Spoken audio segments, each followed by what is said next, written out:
Eu convido você a, juntamente comigo, abrir a sua Bíblia em Atos, capítulo 2. Atos dos Apóstolos, capítulo 2.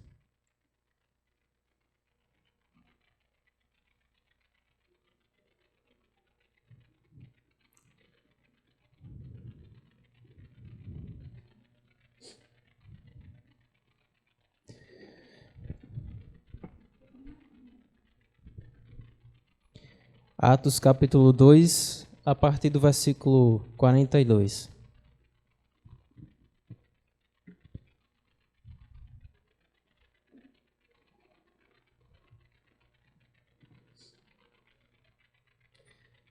Amém? Então diz assim a palavra do Senhor. Eles se dedicavam ao ensino dos apóstolos e à comunhão, ao partir do pão e às orações. Todos estavam cheios de temor, e muitas maravilhas e sinais eram feitos pelos apóstolos.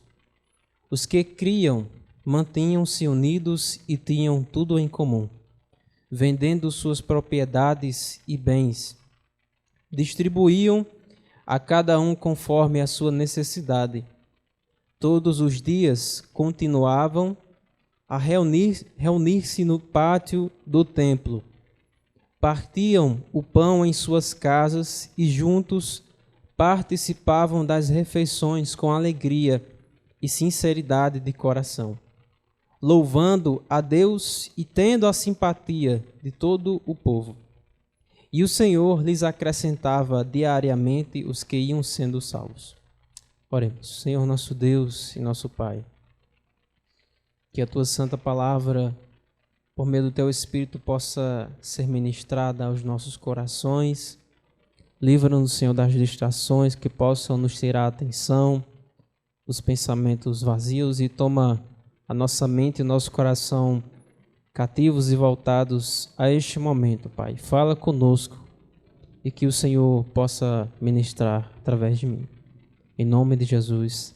Amém. Irmãos, nós temos plena consciência e certeza de que esse período em que nós vivemos do coronavírus, ele trouxe consigo sequelas terríveis. Uma dessas foi o isolamento social. E sobre isso nós não temos muito o que discutir, nós já sabemos muito bem. Mas na vida da igreja de Cristo, não somente como igreja local, como igreja batista, mas a igreja como um todo, aqui na nossa cidade, no país e no mundo, certamente nós estamos enfrentando um problema que é ainda mais desafiador no que diz respeito à vida espiritual da igreja, que é o isolamento espiritual.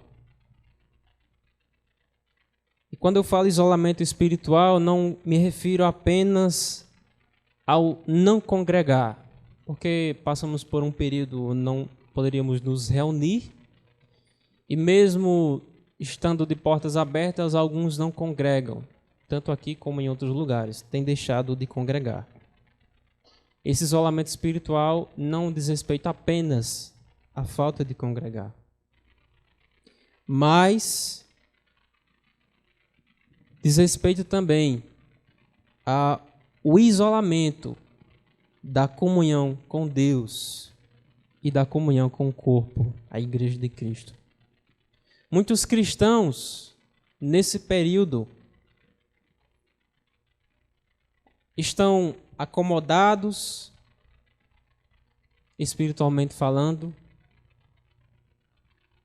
têm perdido cada vez mais o interesse, como eu falei, já que há um isolamento espiritual, as pessoas, os cristãos, têm se isolado e têm se privado da comunhão com Deus, da leitura da palavra, da oração, do congregar, das atividades e das obras espirituais. E por causa disso existe a consequência de o deixar de congregar. Bem como também o deixar de ter comunhão com o corpo de Cristo. Mas não somente isso, nós podemos observar algo que ainda é recente. Este mês nós vivenciamos as eleições municipais que sempre minam no corpo de Cristo, na comunhão da igreja, a desavença. E não é por causa da política em si, não é porque a política é má, porque nós estivemos aprendendo na escola bíblica e, infelizmente, quem não teve a oportunidade de aprender. Nós aprendemos que a política, hoje em nossos dias, ela é importante, porque se nós temos uma visão bíblica e certa, usaremos a política para que em nossa sociedade os princípios não corruptos, mas os princípios cristãos prevaleçam. O problema não está na política em si, mas que por causa desse isolamento espiritual, muitos se deixaram levar pela sua própria carne. E que aqueles que se tratavam como irmãos acabaram se tornando adversários. E mais uma vez eu quero frisar isso. Não falo apenas de nós como Igreja Batista, não quero atacar irmão A, irmão B, falo da igreja. Igreja de Cristo na cidade do Equador, Igreja de Cristo no nosso país. E por isso, diante de todas essas coisas que são apenas reflexos daquilo que existe no coração de muitos, fica clara, irmãos, a necessidade e a urgência de, como Igreja de Cristo, e por sermos Igreja de Cristo, somos Igreja Batista aqui em Equador, nós cultivarmos a comunhão da igreja.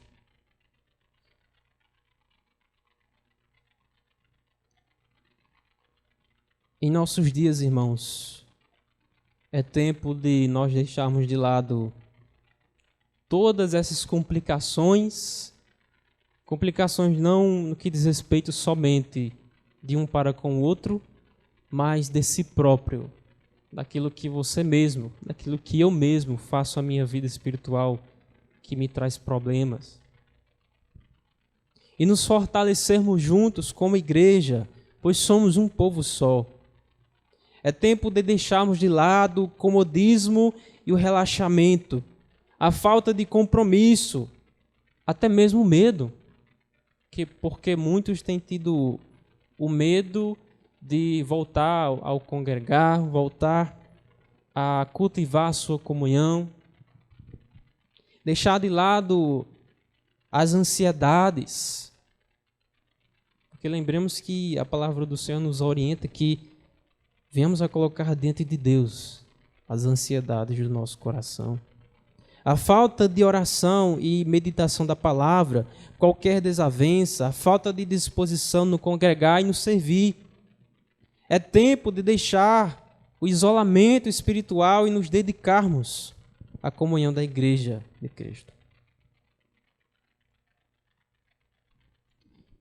E diante de tudo isso que eu falei e do texto que nós lemos aqui de Atos, capítulo 2, meu objetivo é que façamos essa reflexão sobre como nós vamos como cultivaremos a comunhão da igreja. Antes de fazermos essa reflexão de uma maneira mais específica, gostaria só de destacar aqui o que significa a palavra comunhão. Qual o significado de comunhão? E não é o somente estar presente em um culto, ou não é somente estar presente com outras pessoas em uma reunião religiosa. Mas no sentido bíblico, nós vamos entender o que é a comunhão. E aqui, no Novo Testamento, a palavra comunhão, que é do grego koinonia, essa palavra significa a participação conjunta de pessoas em alguma coisa. Ou seja, biblicamente falando, o cristão é aquele que toma parte com Deus e com a sua igreja, juntamente de outras pessoas. É através do novo nascimento em Cristo que nós juntamente nos tornamos participantes do corpo e da igreja de Cristo. Isso é comunhão. Porque juntos fazemos parte da igreja de Deus, da família de Deus. E essa comunhão, ela vai englobar tudo aquilo que nós fazemos por participarmos desse corpo. Sendo assim, irmãos, tudo aquilo que nós viermos a fazer juntos como igreja, a nossa participação nas ações da igreja, ela é resultado dessa comunhão. Ou seja, as nossas ações que fazemos juntos não criam a comunhão, mas é a comunhão que nos faz agir juntos como igreja. E aí eu convido você a voltar novamente para Atos, no capítulo 2, a partir do versículo 42. E aí a gente vai observar essa comunhão nessa passagem na igreja primitiva. E é interessante observar que Lucas, escrevendo em Atos, ele, no versículo 44, ele diz, né, que aqueles que criam, eles mantinham-se unidos e tinham tudo em comum. E a igreja lá em Atos tinham tudo em comum. Por quê? E aí nós vamos observar a partir do versículo 42. Aquilo que eles faziam e tinham em comum. Veja aí, Lucas descreve que eles se dedicavam ao ensino dos apóstolos, à comunhão, ao partir do pão e às orações. Eles estavam juntos se dedicando ao ensino apostólico, aos ensinos de Cristo, os seus princípios. Eles se dedicavam à fraternidade e ao estar juntos. Se dedicavam à ceia, ao relembrar, fazer aquele memorial que Cristo ordenou e que fizessem relembrando a morte de Cristo até o dia em que ele voltasse. Juntos eles se dedicavam a orar, a interceder. No versículo 43, nós observamos que juntos eles eram tementes a Deus. Diz aí o texto que eles estavam cheios de temor, obediência, um coração contrito perante Deus, de forma que sinais e maravilhas eram realizados por meio dos apóstolos.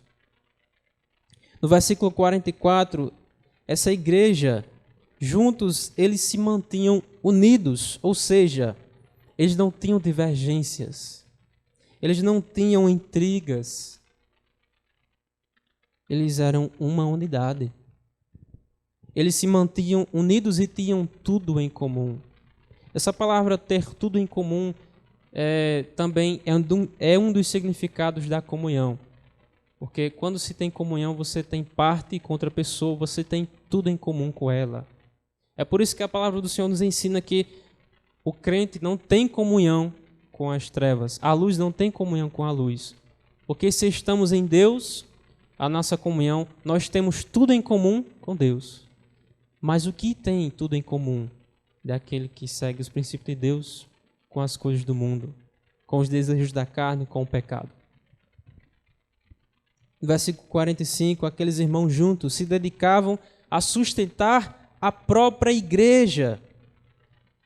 Eles vendiam as suas propriedades, aqueles que tinham mais condições, vendiam o que tinham e distribuíam àqueles que mais necessitavam, para que todos tivessem igualmente e não passassem por necessidade.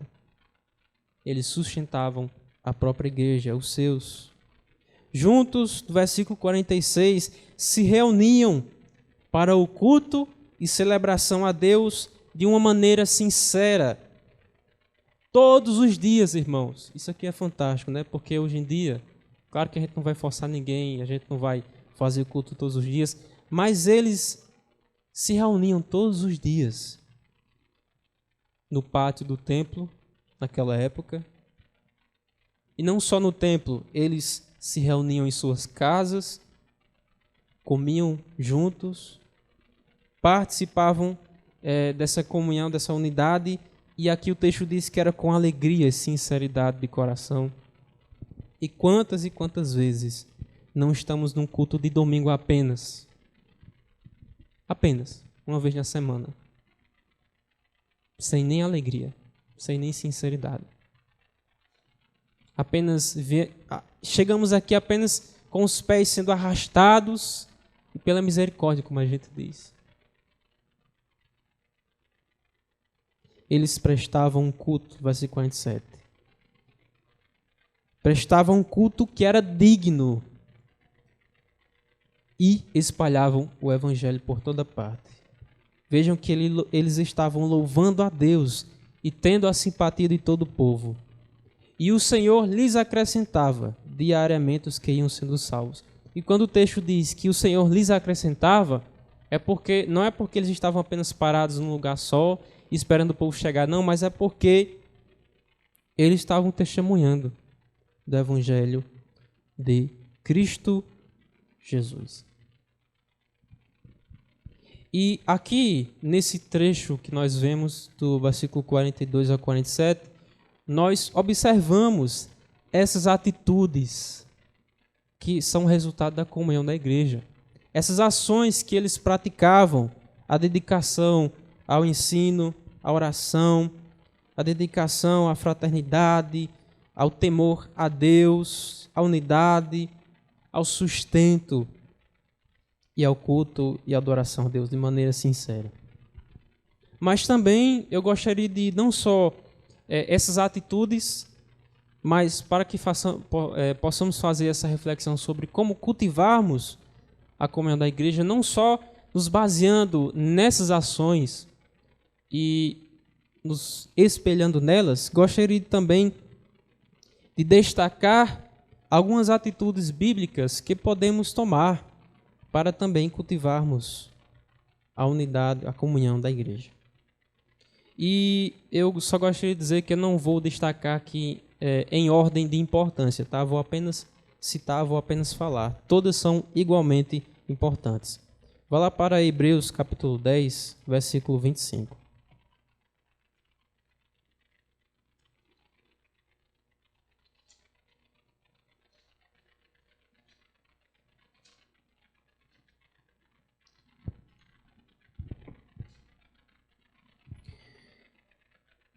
Hebreus 10, 25.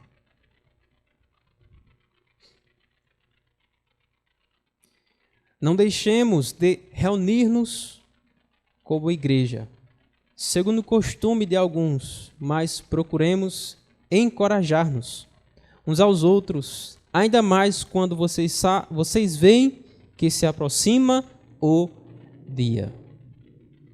Aqui em Hebreus, nesse versículo, a exortação é que não só venhamos a perseverar no reunirmos como igreja, não só perseverar a não deixarmos de nos reunir como igreja, principalmente nesse período em que estamos vivendo, onde o ficar em casa, o isolamento social trouxe consigo essas, como eu falei, essas sequelas, acabou nos deixando muito acomodados e perdemos aquele ânimo de estar congregando.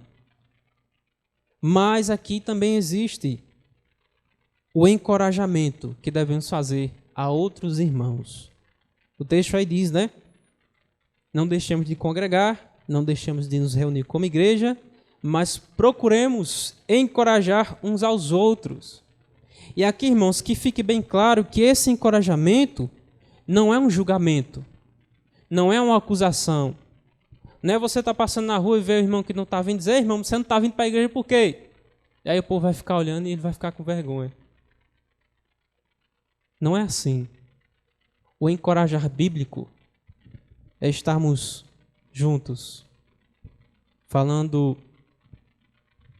indo ao irmão, você somente, e dar ânimo a ele.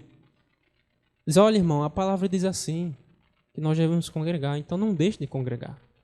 Se você deixar de congregar, você vai estar pecando. E Deus não quer que você peque. Deus quer que você esteja fortalecido, congregando.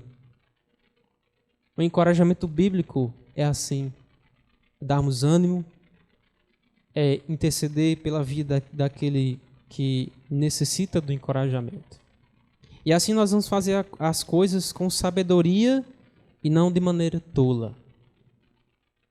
No congregar, irmãos, nós estamos reunidos em nossos templos ou assim encontros familiares, né, como também acontece, para o crescimento espiritual. É através da meditação da palavra e da oração que aqui é feito. Veja que no texto que nós lemos de Atos, né, dizia que eles se dedicavam ao ensino e à oração. E é aqui nesse congregamento, nessa congregação, no congregar, que nós estamos reunidos para isso, para esse crescimento, para aprendermos, sermos ensinados, orarmos juntos e intercedermos. É no congregar onde prestamos culto a Deus, conforme está escrito lá em Lucas 4, versículo 8. Adore o Senhor, seu Deus, e sirva somente a Ele. Nós estamos aqui também para essa adoração, esse momento de culto, de celebração. E o não congregar, ele é um reflexo de enfraquecimento espiritual. Aquele que faz parte do corpo espiritual de Cristo, ele deve se reunir com Ele. Não existe cristão que seja desigrejado, assim como não existe mão que sobreviva longe do braço, cortado fora do braço. A mão vai apodrecer. E se estamos faltosos nisso como igreja,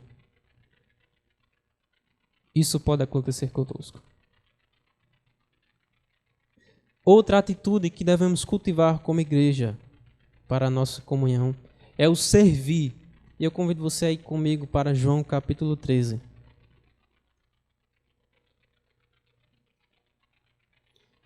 João 13, versículo 12.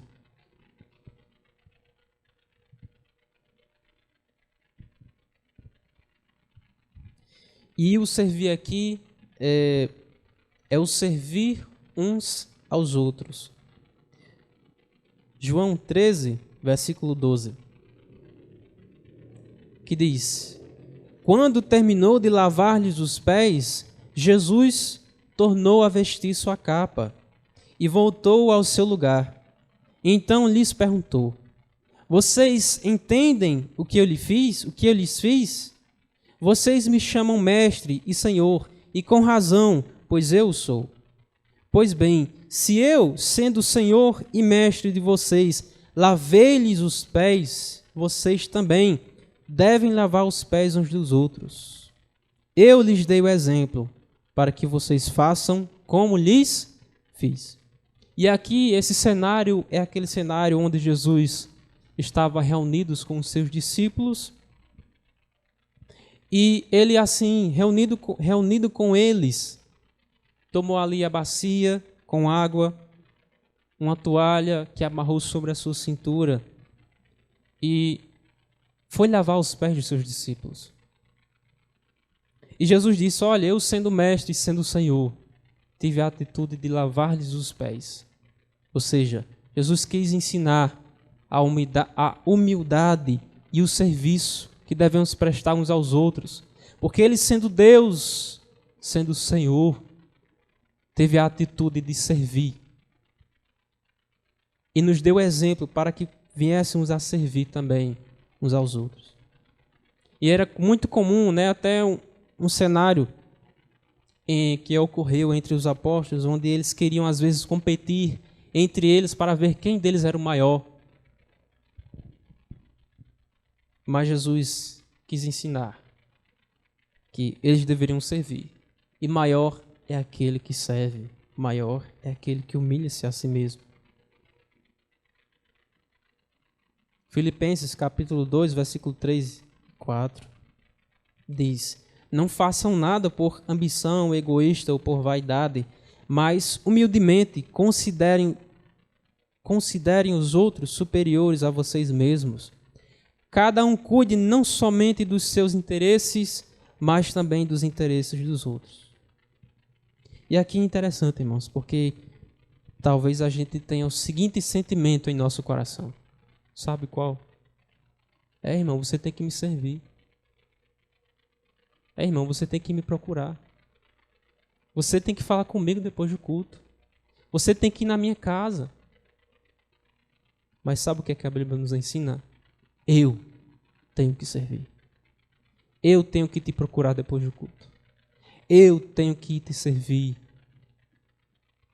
Se nós, irmãos, fizéssemos isso, se antes de cobrarmos o irmão, tivéssemos essa disposição de servir, então todos estaríamos servindo uns aos outros, em vez de estarmos cobrando uns aos outros.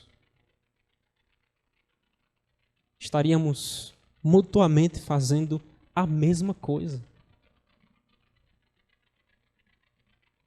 Mas o que acontece é que às vezes nós queremos que o irmão faça primeiro. E não há disposição nossa. Isso é orgulho. E Cristo nos ensinou a sermos humildes. A não cuidarmos dos nossos próprios interesses, mas dos outros. Uma terceira atitude para cultivarmos a comunhão é o amor. E eu convido você para ir comigo a 1 João, no capítulo 4.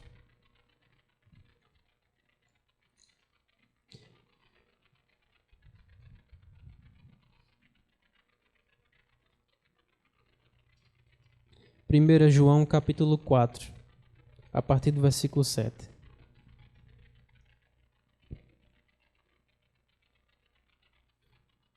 Que diz assim: amados, amemos uns aos outros, pois o amor procede de Deus. Aquele que ama é nascido de Deus e conhece a Deus.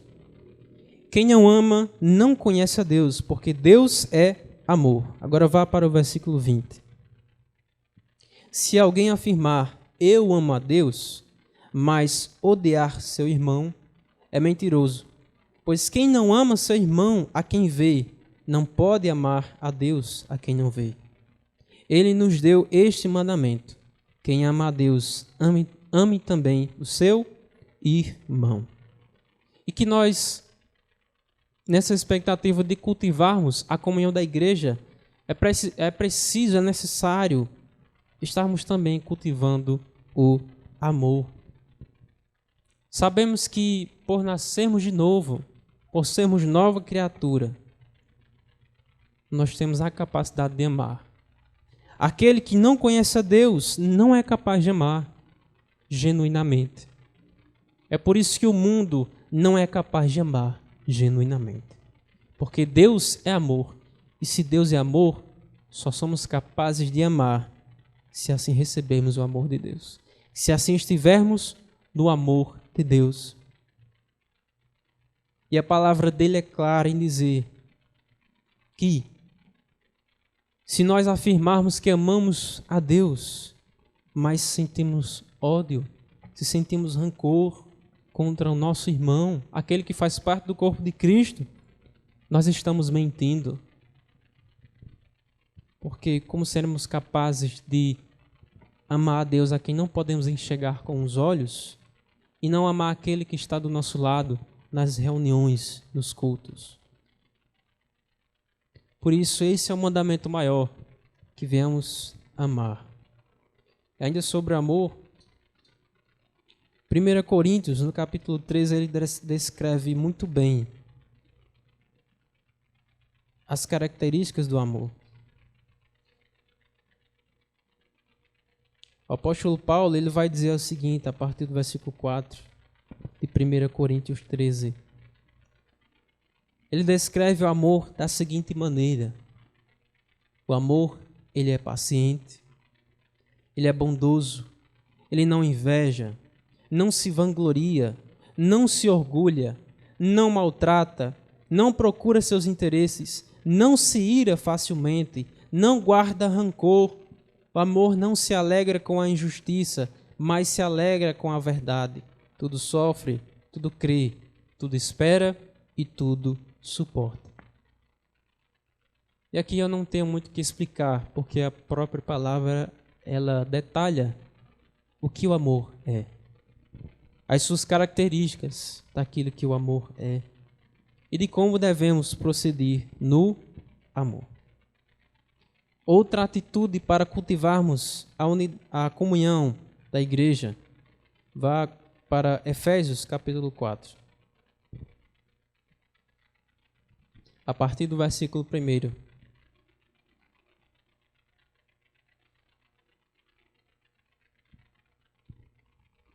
Efésios capítulo 4, a partir do versículo 1.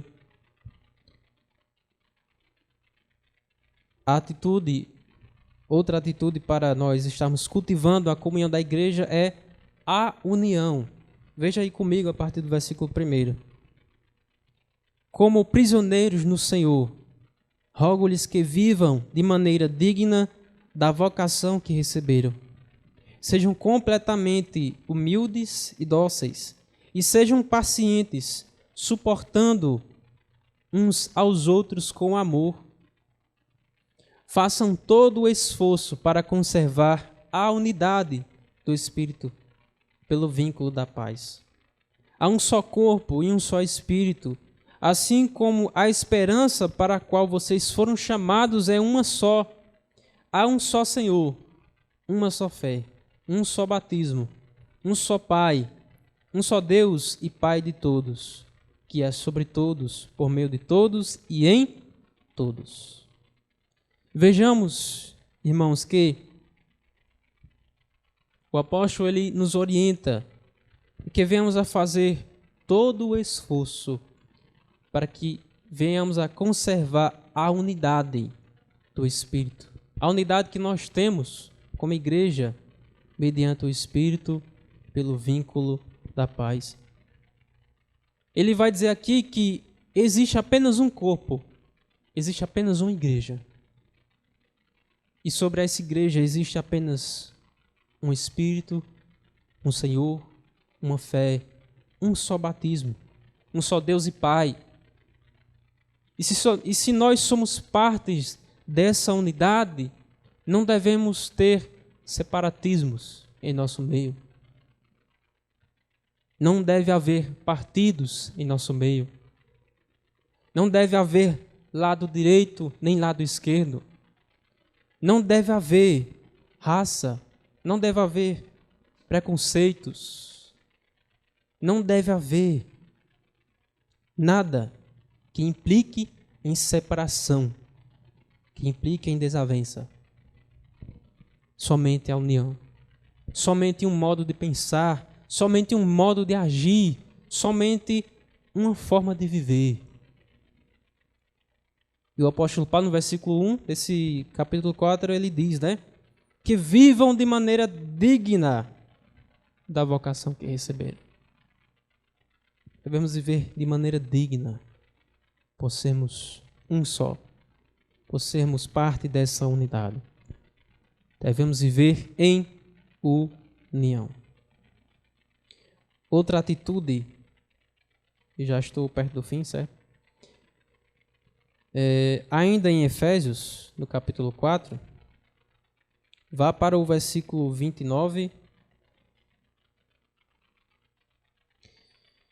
Efésios 4, versículo 29. Que diz: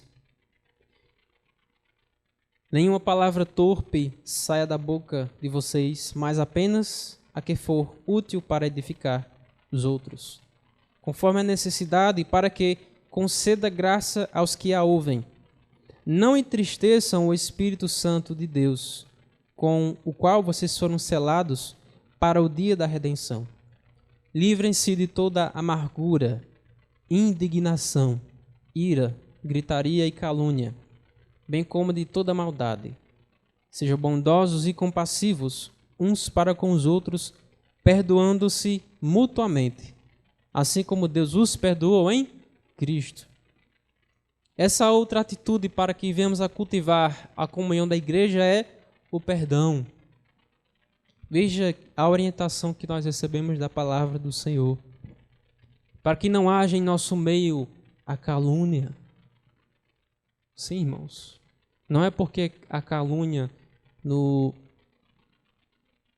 na Constituição ou no Código Civil, não sei, talvez Ramon entenda mais essa questão de lei, não é porque a calúnia é um crime que nós não devemos cometer. Mas a própria Bíblia diz que não devemos cometer calúnia, difamar o irmão, falar mal do irmão, usar a nossa língua para amaldiçoar, falar palavras torpes, palavras que machuquem. Devemos nos livrar de todas essas coisas, de amargura, indignação, ira, gritaria, calúnia e qualquer maldade. E praticarmos o perdão, porque o princípio aqui é que Deus nos perdoou em Cristo.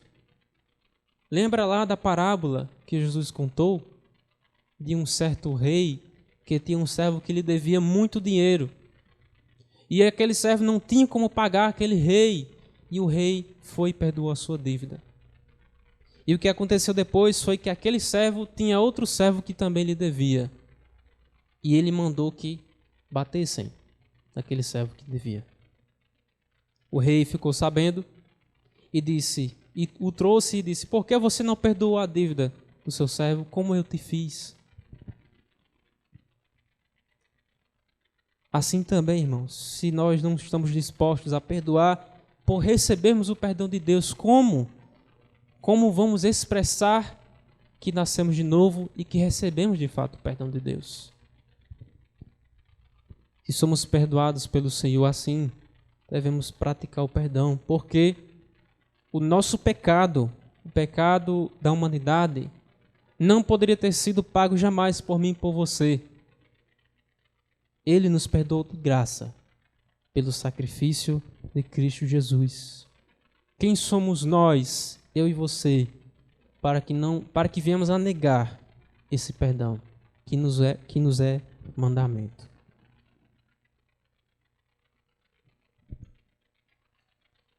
Indo também para Colossenses capítulo 3, versículo 13, nós vemos que o apóstolo falou: suportem-se uns aos outros e perdoem as queixas que tiverem uns contra os outros. Perdoem como o Senhor lhes perdoou. E aqui o princípio é o mesmo. É que venhamos a suportar as cargas uns dos outros, venhamos a suportar com paciência, mesmo que venhamos a nos machucarmos. Mas no princípio da comunhão como igreja, nós devemos perdoar. E a última atitude, eu convido você para ir comigo para o livro de Salmos, Salmo 109.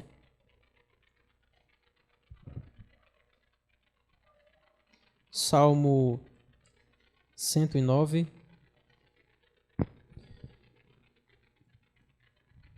Versículo 30.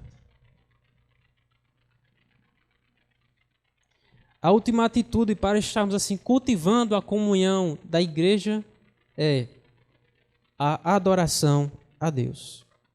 Versículo 30 do Salmo 109 diz: em alta voz darei muitas graças ao Senhor, no meio da assembleia eu o louvarei. Agora vá para o Salmo 111, versículo 1. Aleluia, darei graças ao Senhor de todo o coração na reunião da congregação dos justos. E fica claro aqui, irmãos, a importância de como existe a atitude e o princípio de estarmos congregando e que aqui nessa congregação venhamos a adorar o Senhor. em meio a esta assembleia, a este povo que está reunido.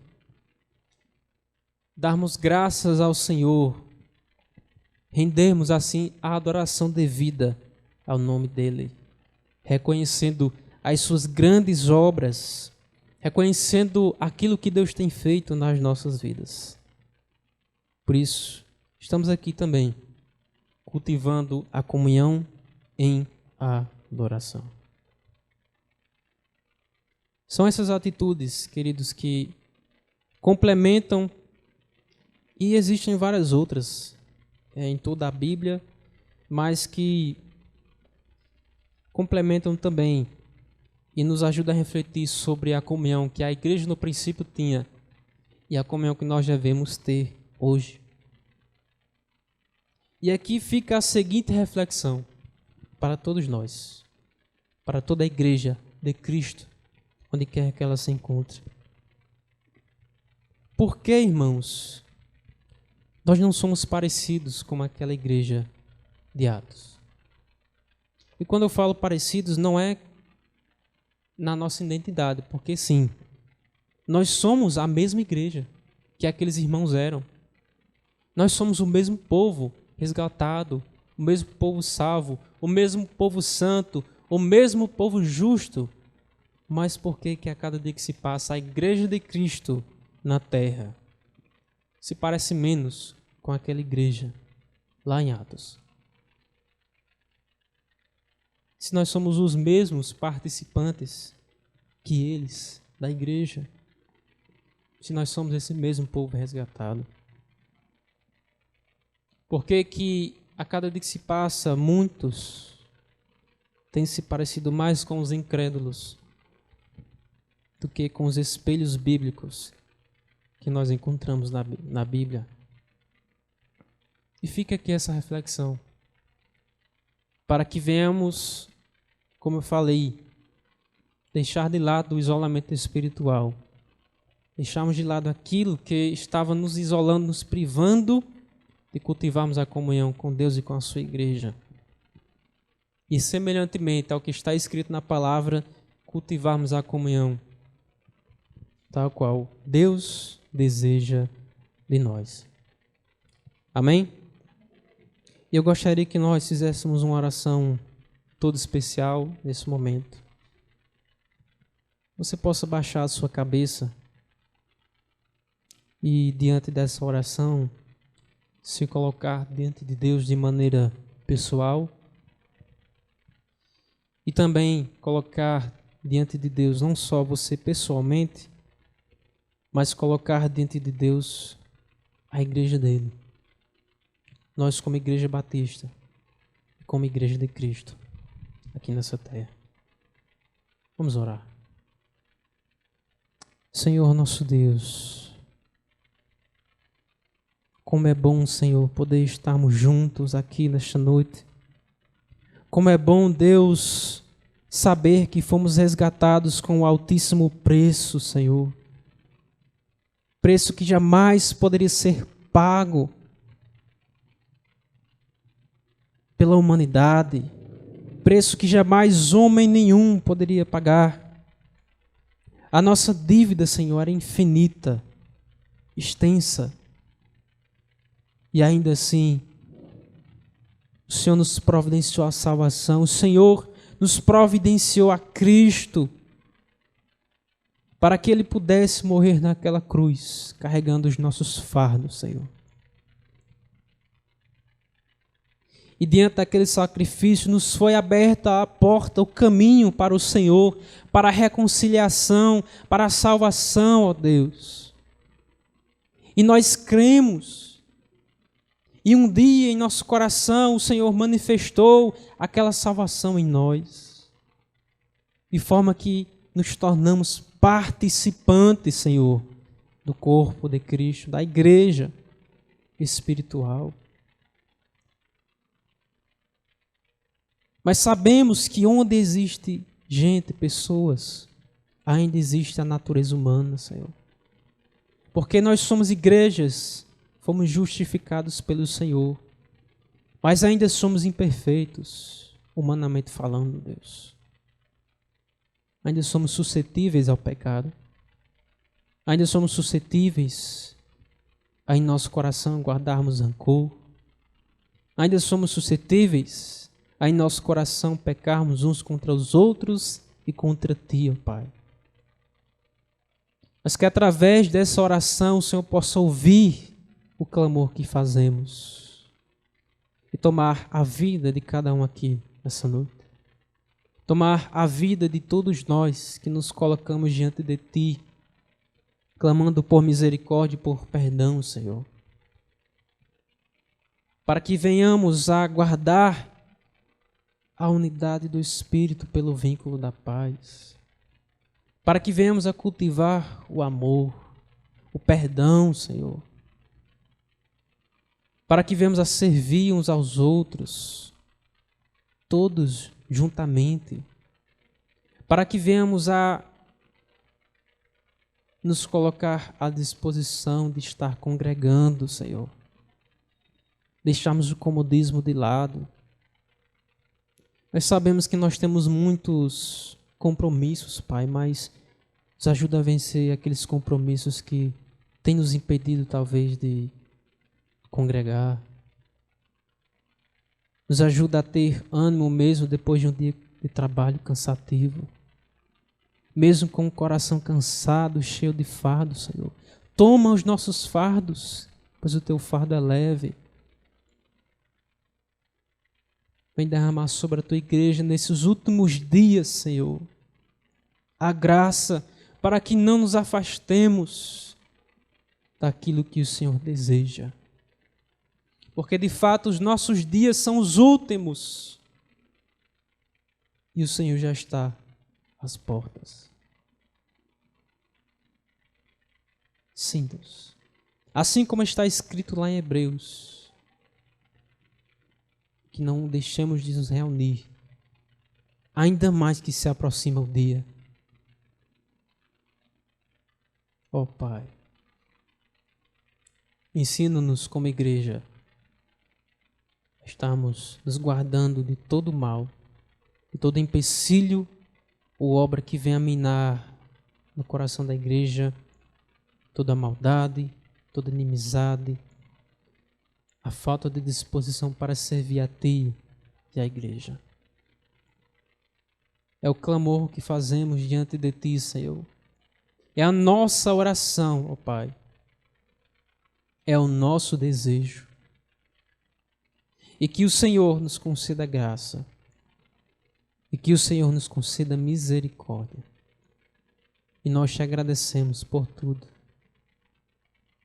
Em nome de Jesus. Amém.